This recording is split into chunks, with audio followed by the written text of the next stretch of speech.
Hello all, welcome back. तो पिछला lecture में हमने इंट्रोडक्शन लिया था फोटो इलेक्ट्रिक इफेक्ट का। तो आज उसी पे आगे बढ़ेंगे हम और समझेंगे कि आइंस्टाइन ने कैसे एक्सप्लेन किया जो ग्राफ्स, जो एक्सपेरिमेंटल ग्राफ्स हाइंनरिक हर्ट्ज और उनकी टीम ने निकाले फॉर फोटो इलेक्ट्रिक इफेक्ट। तो जैसे कि मैंने पिछली क्लास में ही बताया था कि आइंस्टाइन के हाथ प्लैंक्स की क्वांटम थियरी लगी, जो कि प्लैंक ने लिखी थी to explain BBR, black body radiation को एक्सप्लेन करने के लिए। लेकिन आइंस्टाइन को जब वो थियरी मिली तो उसके बेसिस पे उन्होंने ये जो दूसरा अनएक्सप्लेन्ड फिनोमिना था उसको एक्सप्लेन कर दिया। तो पहली बात, क्या अनएक्सप्लेन्ड था ये जो फिनोमिना था फोटो इलेक्ट्रिक इफेक्ट का? तो जो ग्राफ आ रहे थे वो एक्सप्लेन नहीं हो पा रहे थे, और जो दिख रहे थे ये फिनोमिनाज फोटो इलेक्ट्रिक इफेक्ट के एक्सपेरिमेंट में, वो एक्सप्लेन नहीं हो पा रहे थे वेव थियरी ऑफ लाइट से। क्या चीजें एक्सप्लेन नहीं हो पा रही थी? तो जो प्रॉब्लम फेस कर रही थी वेव थियरी ऑफ लाइट, तो पहली प्रॉब्लम थी फ्रीक्वेंसी प्रॉब्लम। फ्रीक्वेंसी प्रॉब्लम, तो what is the meaning of frequency problem? तो फ्रीक्वेंसी प्रॉब्लम का मतलब है कि एक लाइट, एक पर्टिकुलर फ्रीक्वेंसी से कम फ्रीक्वेंसी की लाइट अगर आप डालेंगे तो फिर फोटो इलेक्ट्रिक इफेक्ट नजर ही नहीं आता। तो दिस वाज फ्रीक्वेंसी प्रॉब्लम कि एक पर्टिकुलर फ्रीक्वेंसी, एक स्पेशल फ्रीक्वेंसी से कम फ्रीक्वेंसी ऑफ लाइट अगर आप इंसिडेंट करेंगे तो फोटो इलेक्ट्रिक इफेक्ट नजर ही नहीं आता। तो ऐसा क्यों हो रहा था, ये बात समझ में नहीं आ रही थी साइंटिस्ट को। क्योंकि अगर आप देखें तो according to wave theory of light, अच्छा, वेव थियरी ऑफ लाइट और पार्टिकल थियरी ऑफ लाइट में डिफरेंस को बहुत अच्छे से एक्सप्लेन किया है एचसीई में बाय ए एनालॉजी। तो इमेजिन करिए कि अंतर क्या है दोनों में। इमेजिन करिए गार्डन में प्लांट्स हैं, तो प्लांट्स को आपको पानी देना है फॉर एग्जाम्पल। तो पानी देने के दो तरीके हैं। एक तरीका है कि आप पाइप लीजिए और पाइप से, ये पाइप को कनेक्ट करिए नल से और पाइप से इनको पानी दे दीजिए। तो पाइप से क्या करेंगे आप, ऐसे फव्वारा बना के सब में पानी डिस्ट्रीब्यूट करेंगे। इसमें आप पानी क्या कर रहे हैं, डिस्ट्रीब्यूट कर रहे हैं पानी। तो सबको पानी मिल रहा है, थोड़ा थोड़ा थोड़ा थोड़ा करके पानी मिलेगा। फॉर एग्जाम्पल इसको 1 लीटर पानी चाहिए हर पौधे को, तो पानी मिलने में कुछ टाइम लगेगा पहली बात, क्योंकि जो पानी आ रहा है वो डिस्ट्रीब्यूट हो रहा है सब में इक्वली। दूसरा तरीका जो है एक इसमें पानी डालने का, वो है आप बाल्टी लीजिए और बाल्टी से पानी पोर करिए प्लांट्स में। तो बाल्टी से अगर पानी पोर करेंगे तो तब भी उसको पानी उतना ही चाहिए होगा, 1 लीटर पानी चाहिए होगा हर पौधे को। लेकिन उससे होगा क्या, हर किसी को एक इंस्टेंट पे ही इनफ पानी मिल जाएगा, लेकिन यहां पानी मिलने में थोड़ा टाइम लगेगा। तो ये जो है, ये वाला तरीका, it is representing wave nature of light, and ये वाला तरीका is representing particle nature of light. मतलब दोनों केसेस में अमाउंट ऑफ पानी उतना ही होगा, मतलब अमाउंट ऑफ एनर्जी उतनी होगी, लेकिन यहां पर डिस्ट्रीब्यूटेड फॉर्म में एनर्जी और यहां कंसंट्रेटेड फॉर्म में एनर्जी है। तो फ्रीक्वेंसी प्रॉब्लम या इंटेंसिटी प्रॉब्लम भी बोला जाता है इसको। तो फ्रीक्वेंसी प्रॉब्लम या इंटेंसिटी प्रॉब्लम क्या थी कि एक पर्टिकुलर फ्रीक्वेंसी से कम फ्रीक्वेंसी ऑफ लाइट पे आप कितनी भी इंटेंसिटी डाल दीजिए, कितनी भी ज्यादा इंटेंसिटी कर दीजिए, फोटो इलेक्ट्रिक इफेक्ट नजर ही नहीं आता है। कि क्या है फ्रीक्वेंसी या intensity problem? If light of frequency less than threshold frequency is used, then whatever may be intensity of light, photo electric effect is not observed. मतलब फॉर एग्जाम्पल थ्रेशोल्ड फ्रीक्वेंसी है येलो कलर की light threshold है। तो अगर आप red colour की light डाल रहे हैं, उससे कम फ्रीक्वेंसी की लाइट डाल रहे हैं, तो और ब्लू कलर की लाइट डाल रहे हैं, ब्लू कलर की लाइट में आपने एक बल्ब लगाया तो भी आपको फोटो इलेक्ट्रिक इफेक्ट दिख जाएगा। लेकिन रेड कलर की लाइट में आपने 1000 बल्ब लगा दिए तो भी फोटो इलेक्ट्रिक इफेक्ट नहीं दिखेगा। तो क्या मतलब है इस बात का? तो ऐसा क्यों हो रहा था? ये चीज को एक्सप्लेन नहीं कर पा रहा था वेव थियरी ऑफ लाइट, क्योंकि अकॉर्डिंग टू वेव थियरी भाई लाइट तो लाइट है, वो रेड कलर की हो या ब्लू कलर की हो, बस उसमें वेवलेंथ का अंतर है। तो रेड कलर की लाइट अगर मैं 1000 बल्ब यूज कर रहा हूं तो मैं बहुत ज्यादा एनर्जी पुट कर रहा हूं, तो फिर फोटोइलेक्ट्रिक इफेक्ट दिखना चाहिए। अगर ब्लू कलर से दिख रहा है तो, और ब्लू कलर में तो मैं कम बल्ब यूज कर रहा हूं तो भी दिख जा रहा है। तो ऐसा क्यों हो रहा है, ये एक्सप्लेन नहीं हो पा रहा था with the help of wave theory of light. दूसरी चीज जो एक्सप्लेन नहीं हो पा रही थी वो थी टाइम प्रॉब्लम। तो टाइम प्रॉब्लम क्या है, जरा समझेंगे इस बात को। टाइम प्रॉब्लम ये है कि according to wave theory of light कुछ टाइम लगना चाहिए फोटो इलेक्ट्रिक इफेक्ट दिखने के लिए, कि फोटो इलेक्ट्रिक इफेक्ट नजर आने के लिए कुछ टाइम लगना चाहिए हमारे सिस्टम को। टाइम लगना चाहिए मतलब जैसे यही वाला केस है, देखेंगे पानी देने वाला, तो इनफ पानी मिलने के लिए हर पौधे को, ऐसा नहीं फव्वारा डालते ही पानी इनफ मिल जाएगा, कुछ टाइम लगेगा। तो according to wave theory of light, जो लाइट गिर रही है एमीटर पे, मटेरियल पे जो लाइट गिर रही है, तो उससे जो एनर्जी है वो डिस्ट्रीब्यूट हो जानी चाहिए इलेक्ट्रॉन्स पे। तो इलेक्ट्रॉन्स में अगर डिस्ट्रीब्यूट हो जाएगी एनर्जी तो हर इलेक्ट्रॉन की एनर्जी बढ़ेगी, लेकिन धीरे धीरे।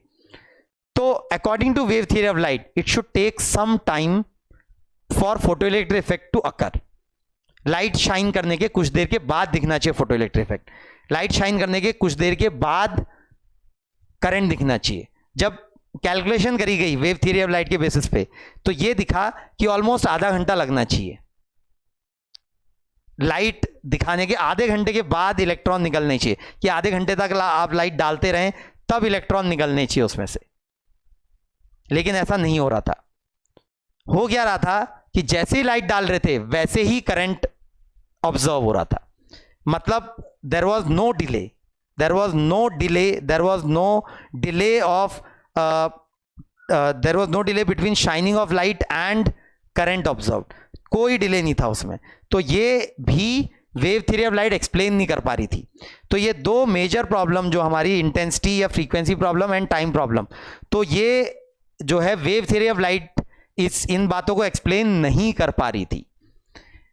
और जो ये ग्राफ आ रहे थे ऑब्वियसली ये चारों, तो ये भी एक्सप्लेन नहीं हो पा रहे थे। पहला वाला तो फिर भी एक्सप्लेन हो जाएगा वेव थ्योरी ऑफ लाइट से भी, कि इंटेंसिटी आप बढ़ा रहे हैं तो एनर्जी बढ़ रही है तो ज़्यादा इलेक्ट्रॉन बाहर आने चाहिए तो करंट बढ़ना चाहिए, वो ठीक है। लेकिन दूसरा, तीसरा और चौथा graph they could not be explained with the help of wave theory of light. तो फिर यहाँ पर आई फिर हमारी particle theory of light. Particle जो आइंस्टाइन ने प्लैंक्स क्वांटम थ्योरी को यूज किया उन्होंने, तो क्या बोला आइंस्टाइन ने कैसे एक्सप्लेन किया। तो आइंस्टाइन की इक्वेशन है बड़ी इंपॉर्टेंट यहाँ पर, Einstein equation of photo electric effect, तो वो हमें पढ़नी है। तो आइंस्टाइन ने कैसे एक्सप्लेन किया with the help of Planck's quantum theory, उसको मैं एक अलग तरीके से समझाता हूँ, and the method is slightly different from conventional method. जरा समझेंगे, मतलब आइंस्टाइन ने ऐसे एक्सप्लेन नहीं किया था, आइंस्टाइन ने सिंपली बताया, लेकिन मैं इसको थोड़ा सा अलग तरीके से आपको बता रहा हूं कि आपको ज़्यादा आसानी से समझ में आए। तो ये हमारा फोटो इलेक्ट्रिक इफेक्ट का सेटअप है, ये कैथोड है हमारा, ये बैटरी है जो कि वेरिएबल है, आप चेंज कर सकते हैं इस बैटरी को, बैटरी की वोल्टेज को। यहाँ लाइट फॉल हो रही है हमारी, इसकी फ्रीक्वेंसी है, इसकी इंटेंसिटी है, ये भी आप कंट्रोल कर सकते हैं। और ये हमारा एमीटर है और ये हमारा कलेक्टर है। ठीक हो गया। नाउ तो इस फोटो इलेक्ट्रिक इफेक्ट की एक एनालॉजी ले रहा हूं मैं, मतलब इस सेटअप की एक एनालॉजी ले रहा हूं। इस एनालॉजी की मदद से मैं ये एक्सप्लेन करने की कोशिश करूंगा आपको जो यहां पर दिख रहा है। तो एनालॉजी है जेल की एनालॉजी। इमेजिन करिए एक जेल है, एक जेल है और उस जेल के अंदर है कैदी, प्रिजनर्स। तो जेल के अंदर प्रिजनर्स हैं। अब जेल की ऊंची ऊंची दीवारें हैं। अब ये कैदी कोशिश तो कर रहे हैं बाहर निकलने की, लेकिन उनमें इतनी एनर्जी नहीं है, थोड़ा थोड़ा कूद रहे हैं लेकिन इतनी एनर्जी नहीं है कि ये पूरी दीवार को पार कर पाए। नाउ यहां ये हमारे एक रास्ता है और यहां पर हमारी जेल का गेट है, ये गेट है। इसके बाहर फिर मतलब जेल के बाहर निकल गए आप, ये गेट अगर पार कर लिया। ये दीवार की जो एक तरीके से हाइट है, this represents the energy required for electrons to jump out of the material. यहां पर जरा मैं ये पूरे सेटअप को, ये जेल की एनालॉजी में कौन क्या है वो जरा मैं एक्सप्लेन करना चाहता हूं। तो प्रिजनर्स जो हैं they are electrons, prisoners are electrons.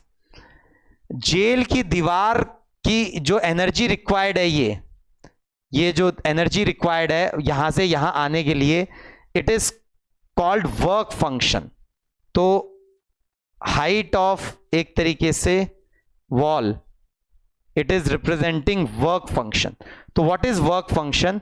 Work function is the minimum energy required for electron to jump out of the material, material से बाहर निकलने के लिए जो कम से कम एनर्जी रिक्वायर्ड है, इट इज वर्क फंक्शन।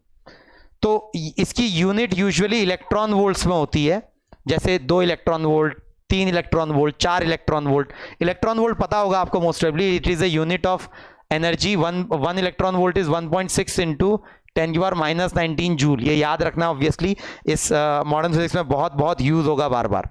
तो जेल की जो हाइट है, it is representing work function.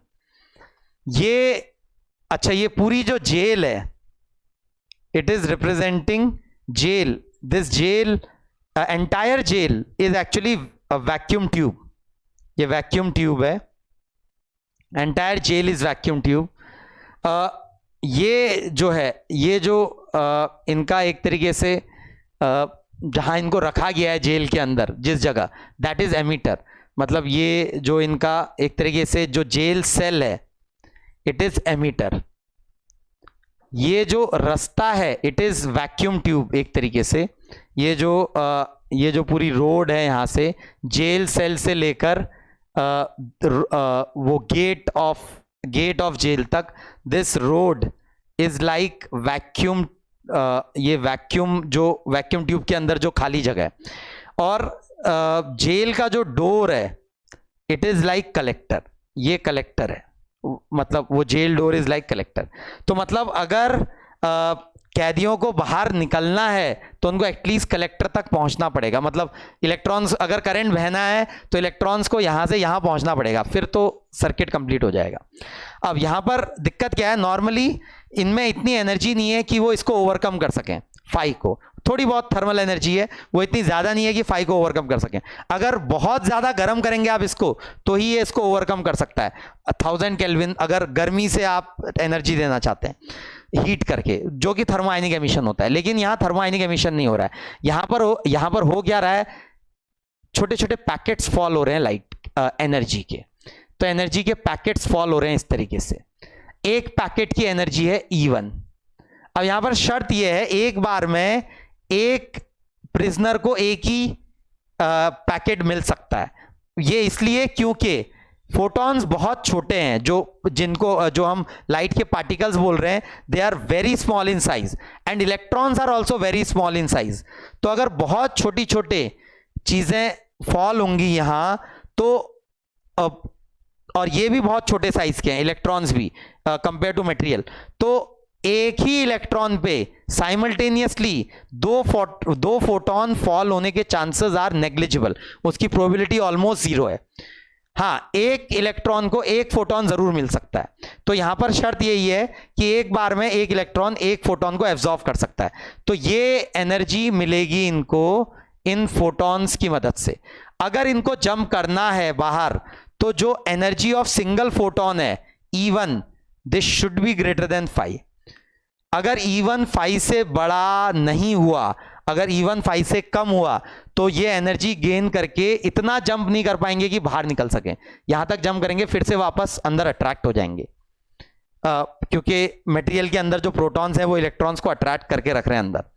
तो अगर इलेक्ट्रॉन्स को, ये प्रिजनर्स को जेल से बाहर निकालना है, तो जो एनर्जी है फोटॉन्स की, वो एटलीस्ट 5 से ज्यादा डालनी पड़ेगी। सिंगल फोटॉन की एनर्जी 5 से ज्यादा होनी पड़ेगी, तभी ये बाहर जंप कर पाएंगे, तभी यहां इलेक्ट्रॉन्स बाहर निकल पाएंगे।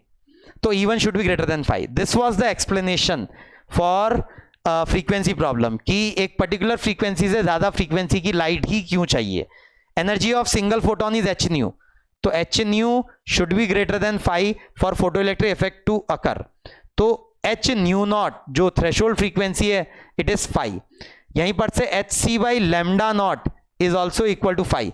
ये जो न्यू नॉट और लेमडा नॉट है, new naught is threshold frequency and new naught is lambda naught is called threshold wavelength. इससे कम वेवलेंथ होनी चाहिए तब फोटो इलेक्ट्रिक इफेक्ट दिखेगा। मतलब nu should be greater than nu naught और lambda should be less than lambda naught for photo electric effect to occur. Photo electric effect दिखने के लिए ये कंडीशन सेटिस्फाई होनी पड़ेंगी। नाउ ठीक है, तो ये मिली इसको। फॉर एग्जाम्पल एनर्जी इससे ज्यादा है, अगर इससे कम होगा तो ये इलेक्ट्रॉन बाहर ही नहीं निकल, ये प्रिजनर दीवार को ही पार नहीं कर पाएंगे, तो फिर करंट बहने का कोई मतलब नहीं है। ठीक है, अब अगर E1 ग्रेटर देन 5 है, मतलब hν ग्रेटर देन 5 है, तो इलेक्ट्रॉन्स यहां से फॉल हुए। अब यहां से 1 सेकंड में कितने फोटोन डाले जा रहे हैं वो हम देखेंगे। तो एनर्जी ऑफ सिंगल फोटोन क्या थी? It was hν। अगर याद हो तो energy of single photon according to Planck's quantum theory, energy of single photon is hν। Now intensity of light जो फॉल हो रही है, I intensity, intensity is energy falling per unit area per unit time. ये होता है intensity का मतलब। Now intensity into area will be energy falling per unit time. जितना एरिया ऑफ लाइट फॉल हो रहा है तो intensity into area will be energy upon time. Sorry ये दिख नहीं रहा।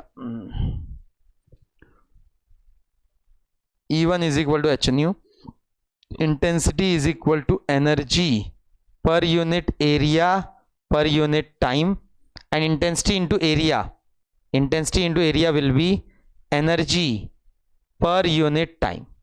Now energy per unit time जो हो जाएगा, it will be energy of single photon into number of photons per unit time. Energy of single photon into number of photons per unit time. तो यहां से एक बहुत इंपॉर्टेंट फॉर्मूला देखेंगे जो हम डिराइव कर रहे हैं यहाँ, IA is equal to Nhν। n is number of photons falling per unit time। तो यहां से n की वैल्यू आ जाएगी IA अपॉन hν। ये याद रखना है। What is small n? Small n is number of photons, NP बोल देता हूं मैं इसको, NP, number of photons falling per second. Number of photons falling per second on the material is IA upon hν। Now अगर intensity बढ़ाएंगे तो obviously number of photons falling per second बढ़ेगा, तो number of electrons coming out भी बढ़ेंगे। अब यहां पर अगर 1 सेकंड में NP number of photons fall हो रहे हैं तो क्या NP नंबर ऑफ इलेक्ट्रॉन्स ही बाहर भी निकलेंगे? तो जवाब है नहीं। जो इलेक्ट्रॉन्स बाहर निकलेंगे, जो प्रिजनर्स बाहर निकलेंगे, उनका नंबर ऑफ इलेक्ट्रॉन्स जो बाहर निकलेंगे, ये थे number of photons falling per second. Number of electrons जो बाहर निकलेंगे बेटा, उनका नंबर ऑफ फोटॉन्स फॉलिंग से काफी कम होगा। Number of electrons coming out per second will be much less than number of photons falling per second. ऐसा क्यों होता है? क्योंकि ऐसा नहीं है कि सारे फोटॉन्स इलेक्ट्रॉन्स से ही टकराएंगे, कुछ न्यूक्लियस वगैरह से भी टकरा सकते हैं और उनको वो हीट एनर्जी में कन्वर्ट हो सकते हैं, गर्म कर सकते हैं मटेरियल को। और ऐसा नहीं है कि अगर इलेक्ट्रॉन से फोटॉन टकराएंगे भी तो उनको बाहर निकलना जरूरी है। बीच में वो कोलिजन वगैरह एक दूसरे की टांग खींच रहे होंगे और एक दूसरे से टक्कर होने की वजह से एनर्जी लूज करके हो सकता है कि बाहर निकलते निकलते वो जितनी एनर्जी उन्होंने गेन की है उतनी उससे ज्यादा एनर्जी लूज कर जाएंगे, तो ये वापस मटेरियल के अंदर आ जाएंगे। मतलब इलेक्ट्रॉन को फोटॉन मिलना इस बात की गारंटी नहीं है कि इलेक्ट्रॉन बाहर निकलेगा। हाँ, कुछ इलेक्ट्रॉन बिल्कुल बाहर निकल सकते हैं। क्यों? क्योंकि बाहर निकलते वक्त भी ये फाई तो एनर्जी लूज करनी है उसको, लेकिन कुछ एनर्जी और लूज हो सकती है कोलिजन्स की वजह से। तो कोलिजन्स की वजह से एनर्जी लूज होने की वजह से हो सकता है इलेक्ट्रॉन बाहर ना निकले, इसलिए N E will be much less than NP। तो यहां पर एक टर्म है which is called emission efficiency, eta इसको बोलते हैं। It is NE upon NP। तो ईटा जो है NE अपॉन NP की एमिशन एफिशिएंसी एक तरीके से, मतलब फॉर एग्जांपल 1% की एमिशन एफिशिएंसी है, इसका मतलब 100 फोटॉन से 1 इलेक्ट्रॉन निकल रहा है। 0.1% की एमिशन एफिशिएंसी मतलब 1000 फोटॉन से 1 इलेक्ट्रॉन निकल रहा है। तो एमिशन एफिशिएंसी बहुत बार जो है 0.01% की रेंज में होती है, मतलब काफी छोटी होती है एमिशन एफिशिएंसी, बड़ी वैल्यू नहीं होती है। 0.01% का मतलब है 10,000 फोटॉन्स फॉल हो रहे हैं तो 1 इलेक्ट्रॉन निकल रहा है। नाउ तो ठीक है, कुछ इलेक्ट्रॉन्स बाहर निकले। अब ये इलेक्ट्रॉन जो बाहर निकलेंगे, ऐसा नहीं है कि सब में बराबर एनर्जी होगी, हर इलेक्ट्रॉन की एनर्जी अलग अलग होगी, लेकिन हाँ कुछ एनर्जी से ये बाहर निकलेंगे। अब ये इलेक्ट्रॉन जो बाहर निकले, इसमें से जो मैक्सिमम काइनेटिक एनर्जी होगी वो कितनी होगी? तो मैक्सिमम काइनेटिक एनर्जी जो होगी के max, it will be energy of single photon -5। मतलब कम से कम जो एनर्जी लूज करनी है, 5 तो लूज करनी है, वो प्रोटॉन के अट्रैक्शन को ओवरकम करने के लिए 5 लूज करनी है, लेकिन 5 से ज्यादा भी लूज कर सकते हैं कोलिजन की वजह से। तो मैक्सिमम काइनेटिक एनर्जी, जिस काइनेटिक एनर्जी से इलेक्ट्रॉन बाहर निकल रहा होगा, इट विल बी E1 - 5। तो K max is equal to E1 - 5 and E1 is how much? E1 is h nu, ये हमें पता है। तो K max is equal to h nu - 5, ये पहली बात। नाउ एक फॉर्मूला ये भी निकाला हमने और एक ये निकाला। अब ये जो इलेक्ट्रॉन बाहर निकल रहे हैं, ये जो बैटरी है, अब ये मैं 0 वोल्टेज रख सकता हूं, पॉजिटिव वोल्टेज रख सकता हूं या नेगेटिव वोल्टेज रख सकता हूं। तो 0 वोल्टेज रखने का क्या मतलब है हमारी एनालॉजी में? 0 वोल्टेज रखने का मतलब यहां कोई रोकने के लिए नहीं है और कोई सपोर्ट करने के लिए भी नहीं है। तो कैदी खुद भाग रहे हैं, लेकिन भागते भागते वो टकरा सकते हैं एक दूसरे से और एनर्जी लूज कर सकते हैं, और भागते भागते वो एनर्जी लूज भी करेंगे। तो लूज करेंगे, अगर पहले से उनकी एनर्जी काफी कम है तो हो सकता है रास्ते में कुछ कैदी मर जाएं, रास्ते में कुछ कैदी मर जाएं मतलब सारे के सारे यहां नहीं पहुंचेंगे। तो अगर एनी इलेक्ट्रॉन्स एमिट हुए हैं पर सेकेंड, तो यहां एनी डैश पहुंचेंगे and any dash will be less then any. तो एनी डैश की जो वैल्यू होगी वो एनी से कम होगी। मतलब जैसे फॉर एग्जाम्पल यहां 1 लाख फोटोन फॉल हुए, 1 लाख फोटोन में से 100 इलेक्ट्रॉन बाहर निकल रहे, और 100 इलेक्ट्रॉन्स में से यहां 50 इलेक्ट्रॉन पहुंच पाए, बाकी 50 रास्ते में मर गए। मतलब एनर्जी लूज कर दी उन्होंने और वहां तक नहीं पहुंच पाए। लेकिन जितने पहुंचे उन्होंने सर्किट कंप्लीट किया और थोड़ा बहुत करंट बहने लग गया। ठीक है, अगर मैं पॉजिटिव वोल्टेज लगाऊंगा, अगर वोल्टेज पॉजिटिव होगी, तो पॉजिटिव वोल्टेज का मतलब क्या होगा हमारी एनालॉजी में? पॉजिटिव वोल्टेज का मतलब आप इमेजिन कर सकते हैं, यहां पर एस्केलेटर लगे हुए हैं, एस्केलेटर लगे हुए हैं ऐसे करके। तो positive voltage V greater than 0 in are analogy is like escalators लगे हैं जो कि राइट साइड को, मतलब जेल की दीवार से वहां की तरफ को इलेक्ट्रॉन्स को ले जा रहे हैं, क्योंकि ये जो इलेक्ट्रिक फील्ड पैदा होगी ये इलेक्ट्रॉन्स को राइट हैंड साइड को ले जाएगी, तो मतलब उसको एनर्जी देगी इलेक्ट्रॉन्स को। तो अगर एस्केलेटर्स लगे हैं तो फिर जितने इलेक्ट्रॉन बिना एस्केलेटर के पहुंच रहे थे उससे ज्यादा इलेक्ट्रॉन्स पहुंचने लगेंगे वहां। मतलब पहले 100 में से 50 पहुंच रहे थे बिना एस्केलेटर के, आपने थोड़े से एस्केलेटर लगाए तो हो सकता है 50 की जगह 60 पहुंचने लगे, थोड़े और अच्छे एस्केलेटर लगाए तो 60 की जगह 70, थोड़े और अच्छे तो 80, थोड़े और अच्छे तो 90, थोड़े और अच्छे तो 100। लेकिन उससे ज्यादा अच्छे और एस्केलेटर लगाएंगे आप तो 100 से ज्यादा नहीं पहुंच सकते पर सेकेंड। वो क्यों? क्योंकि पर सेकेंड 100 से ज्यादा तो निकल ही नहीं सकते, क्योंकि 1 लाख फॉल हो रहे हैं तो पर सेकेंड 100 ही निकल पा रहे हैं।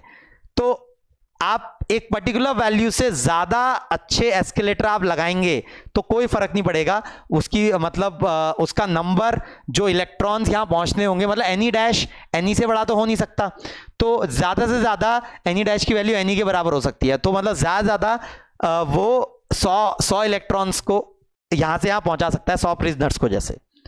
तो this is the explanation for saturation current, कि वोल्टेज आप पॉजिटिव कर रहे हैं तो ठीक है करंट बढ़ रहा है, लेकिन एक पर्टिकुलर वैल्यू से ज्यादा वैल्यू करंट की नहीं बढ़ पा रही है। वो इसलिए क्योंकि इनफ इलेक्ट्रॉन ही नहीं है। मतलब अगर आपने इतनी हाई वोल्टेज लगा दी कि जितने इलेक्ट्रॉन पर सेकंड यहां से निकल रहे हैं वो पर सेकंड यहां पहुंच जा रहे हैं सबके सब, तो फिर उससे ज्यादा वोल्टेज लगाने का फायदा नहीं है, उससे करंट बढ़ेगा नहीं। तो ये समझे सैचुरेशन करंट कैसे चेंज हुआ। तीसरी चीज, अगर वोल्टेज लेस देन 0 है, अगर वोल्टेज लेस देन 0 है तो it is like for example opposite escalator, या फिर आप इमेजिन कर सकते हैं यहां पर कि कांटे हैं, कि कांटे बिछा दिए आपने रास्ते में। तो एस्केलेटर क्या कर रहे थे? एस्केलेटर एनर्जी दे रहे थे, कांटे एनर्जी और डिक्रीज करेंगे। मतलब इलेक्ट्रिक फील्ड अब ऐसे है तो इलेक्ट्रॉन्स पे लेफ्ट हैंड साइड को धक्का लगने लगेगा और वो यहां से यहां जाना चाह रहे हैं। तो फिर पहले अगर बिना कांटों के 100 में से 50 पहुंच रहे थे, तो कांटे लगाएंगे, थोड़े कांटे लगाएंगे तो हो सकता है 100 में से 40, 50 में से 40 ही पहुंच पाए, फिर और कम हो जाए उनका नंबर, 10 और मर जाए रास्ते में। थोड़े और कांटे लगाएंगे तो फिर 30 पहुंच पाए, फिर और कांटे लगाएंगे तो 20, और कांटे लगाएंगे तो 10, और इनफ कांटे लगा देंगे तो 0, कि कोई भी नहीं पहुंच पाएगा यहां एंड में। तो अगर ये देखेंगे कि कोई भी नहीं पहुंच पाएगा यहां एंड में, मतलब यहां से यहां कोई भी नहीं पहुंच पाएगा उस केस में, तो अगर ऐसा होगा कि कोई भी नहीं पहुंच पा रहा यहां से यहां, उससे और ज्यादा कांटे लगाने पे भी ऑब्वियसली कोई नहीं पहुंच पाएगा। तो this is the explanation for stopping voltage, कि भाई नेगेटिव वोल्टेज अगर आप लगाएंगे तो एक मिनिमम नेगेटिव वोल्टेज पे करंट 0 हो जाएगा। उस मिनिमम नेगेटिव वोल्टेज जिस पे करंट 0 हो रहा है दैट इज स्टॉपिंग पोटेंशियल। उससे और ज्यादा नेगेटिव करेंगे तो 0 का 0 ही रहेगा। तो हो क्या रहा है, वो नेगेटिव वोल्टेज अगर V स्टॉप है तो एक्चुअली इलेक्ट्रॉन यहां से यहां पहुंचने में EV स्टॉप के बराबर की एनर्जी लूज कर देंगे, क्योंकि वो इलेक्ट्रिक फील्ड इस तरफ लग रही है, तो वो इलेक्ट्रिक फील्ड इस तरफ लग रही है, तो इलेक्ट्रॉन्स पे धक्का उसके अपोजिट लग रहा है। तो एक तरीके से आप ये समझिए कि जो सबसे ज्यादा एनर्जेटिक प्रिजनर होगा, अगर उसको मैंने यहां पहुंचने से रोक दिया तो उससे कम एनर्जी वाले तो पक्का पहले ही मर चुके होंगे। तो अगर आपको करंट को रोकना है, कैरियों को यहां पहुंचने से रोकना है, तो कांटे इतने लगे होने चाहिए कि सबसे ज्यादा एनर्जेटिक प्रिजनर भी ना पहुंच पाए वहां, मतलब के मैक्स भी ना पहुंच पाए। तो के मैक्स की वैल्यू मतलब e V stop will be equal to K max. जरा ध्यान से समझिए ये क्यों, मतलब स्टॉपिंग पोटेंशियल इतना एनर्जी का लॉस करवा देगा, तो एनर्जी लॉस हो जाएगा चार्ज इंटू पोटेंशियल डिफरेंस, कि वो के मैक्स के बराबर एनर्जी का लॉस करवा दे, तो के मैक्स वाला भी नहीं पहुंच पाएगा। तो यहां से जो बहुत बहुत इंपॉर्टेंट इक्वेशन जो एक तरीके से डिराइव हुई हमारी, इन दोनों इक्वेशन को अगर मैं जोड़ दूं, तो इन दोनों इक्वेशंस को अगर जोड़ दूं तो इक्वेशन बन गई e V stop is equal to h nu minus phi. तो V stop is equal to h nu upon e minus phi upon e. अब ध्यान से देखें, अगर आप जो चौथा ग्राफ आया था हमारा, जो फोर्थ ग्राफ आया था पिछले लेक्चर में, वो था वी स्टॉप वर्सेस न्यू का, तो वो इस तरीके की स्ट्रेट लाइन आई थी। तो उसमें अगर आप देखें तो स्लोप सेम आया था अलग अलग मटेरियल के लिए, लेकिन वाई इंटरसेप्ट अलग अलग आया था, ∅1 ∅2 अलग अलग निकल के आया था। तो अगर ये ध्यान से देखें तो ∅1 ∅2 अलग अलग है, लेकिन ये h अपॉन ई की वैल्यू सेम है दोनों के लिए, क्योंकि ये h और e तो यूनिवर्सल कांस्टेंट्स हैं, तो उनकी वैल्यू चेंज नहीं करेगी अगर आप मटेरियल भी चेंज कर देंगे, लेकिन मटेरियल चेंज करने से फाई चेंज कर जाएगा, तो वाई इंटरसेप्ट अलग अलग आ रहा है। तो ये इक्वेशन जो एक्सपेरिमेंटली आ रही थी वो यहां पर आइंस्टाइन ने थियोरेटिकली दी। This is called Einstein's equation of photo electric effect. E V stop is equal to h nu minus phi, या V stop is equal to h nu upon e minus phi upon e. तो this is the explanation what Einstein gave of photoelectric effect based on Planck's quantum theory। तो ये मैंने थोड़ा अपने तरीके से अलग मतलब थोड़ा सा एनालॉजी देके ये आपको समझाया यहां पे, ठीक है। नाउ तो जो फॉर्मूले आए हैं यहां पर क्या क्या आए हैं, EV stop is equal to h nu minus phi, k max is equal to h nu minus phi, ev stop is equal to k max, n is equal to ia upon h nu। तो यही तीन फॉर्मूले हमारे ध्यान रखने, हमें ये पूरे हमारे मदद करेंगे हमें फोटो इलेक्ट्रिक इफेक्ट के क्वेश्चंस को सॉल्व करने में। यही तीन फॉर्मूले एक तरीके से यही हमें मदद करेंगे फोटो इलेक्ट्रिक इफेक्ट के क्वेश्चंस को सॉल्व करने में, ठीक है। तो जैसे सीपीएस अगर हम निकालें तो सीपीएस में क्वेश्चंस हैं। पहला क्वेश्चन है, in an experiment on photo electric emission following observations were made, wavelength of incident light lambda is 1.98 into 10⁻⁻7 metre, ये वेवलेंथ है। स्टॉपिंग पोटेंशियल वी स्टॉप दिया हुआ है, इट इज 2.5 वोल्ट्स, ठीक है। स्टॉपिंग पोटेंशियल दिया हुआ है। Find kinetic energy of photo electron with maximum speed, तो के मैक्स निकालना है। के मैक्स ईवी स्टॉप के बराबर होता है, तो के max will be 2.5 electron volt, simply दिख रहा है हमको। अगर जूल में निकालना है तो इलेक्ट्रॉन वोल्ट की जगह 1.6 इंटू 10⁻⁻19 लिख सकते हैं जूल में कन्वर्ट करने के लिए। दूसरी चीज पूछिए वर्क फंक्शन। तो वर्क फंक्शन अगर देखेंगे तो ये के मैक्स जो है which is 2.5 electron volt will be equal to h nu minus 5। अरे एक बड़ा इंपॉर्टेंट फॉर्मूला जो कि ये प्लैंक्स क्वांटम थियरी का ही, कि energy of single photon is H new या एच सी बाई लैम्डा, ये हमारा फॉर्मूला था एनर्जी ऑफ सिंगल फोटोन। यहां पर एच की वैल्यू होती है 6.62 इंटू 10⁻⁻34 इंटू सी की वैल्यू होती है 3 इंटू 10⁸ अपॉन लैम्डा। तो ये जो एनर्जी ऑफ सिंगल फोटोन की वैल्यू आती है अप्रॉक्सीमेटली अगर आप देखेंगे तो ये मल्टीप्लाई हो गया करीब करीब 20 इंटू 10⁻⁻, कितना 26 अपॉन लैम्डा निकल के आ रही है। नाउ ये आएगा जूल में, ये मतलब ये सब ऐसा यूनिट में हमने डाला है ये वैल्यूज, तो ये जूल में निकल के आएगा अगर ये आप मीटर में डालेंगे। फॉर एग्जांपल मैं इसको इलेक्ट्रॉन वोल्ट में कन्वर्ट करना चाहता हूं अगर, तो 1 जूल की जगह लिखा जा सकता है 1/1.6 इंटू 10⁻⁻19 इलेक्ट्रॉन वोल्ट। तो इलेक्ट्रॉन वोल्ट में कन्वर्ट हो जाएगा। तो ये यहां से ये देखेंगे अगर तो ये क्या निकल के आएगा, यह आएगा 20/1.6 अपॉन लैम्डा इंटू 10⁻, यह आएगा -7 10⁻7, ठीक है 10⁻7। तो हाँ ये 3 0 और लगाऊं तो ये 10⁻10 हो जाएगा, 10⁻10 हो जाएगा। हाँ अब अगर देखेंगे तो ये आ गया और इसको निकालेंगे आप तो ये आएगा 12400 करीब करीब 12400 अपॉन लैम्डा। लैम्डा होना चाहिए एंगस्ट्रॉम में 10⁻−10 में, मतलब ये एक्चुअली मीटर में है।